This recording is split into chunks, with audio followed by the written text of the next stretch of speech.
தென்மேற்கு வங்கக்கடலில் வருகிற 22ஆம் தேதி குறைந்த காற்றழுத்த தாழ்வு பகுதி உருவாக வாய்ப்பிருப்பதாக இந்திய வானிலை ஆய்வு மையம் தகவலை வெளியிட்டிருக்கிறது.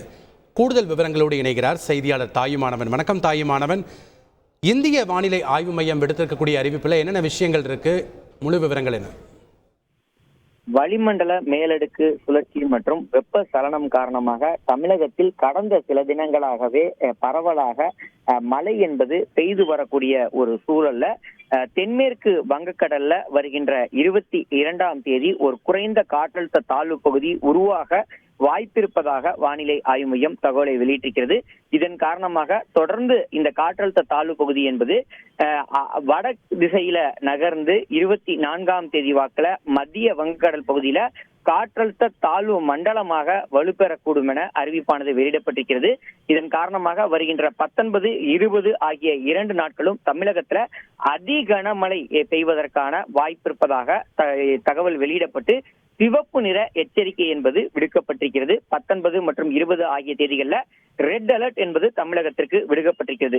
இவை தவிர்த்து 18, 21 மற்றும் 22 ஆகிய 3 தேதிகளில் மிக கனமழை பெய்ய வாய்ப்பிருப்பதன் காரணமாக தமிழக பகுதிகளுக்கு ஆரஞ்சு நிற எச்சரிக்கையை இந்திய வானிலை ஆய்வு மையம் விடுத்திருக்கிறது. மேலும் 19, 20 ஆகிய 2 நாட்களும் தமிழகத்தில் அதிகனமழை பெய்யும் எனவும் அறிவிப்பானது வெளியிடப்பட்டிருக்கிறது. இதன் காரணமாக தமிழகத்தில் அடுத்து வரக்கூடிய சில தினங்களுக்கு மழையின் தீவிரம் என்பது தொடரும் என இதன் மூலமாக தெரிய வருகிறது. பல்வேறு பகுதிகளுக்கு பரவலாக மழை பெய்ய வாய்ப்பிருப்பதாக தகவல்கள் வெளியிடப்பட்டிருக்கின்றன.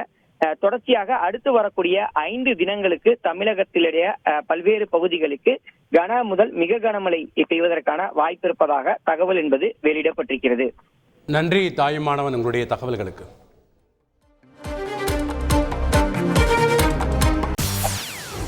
செய்திகளை உடனுக்குடன் தெரிந்து கொள்ள உடனே சப்ஸ்கிரைப் பண்ணுங்க.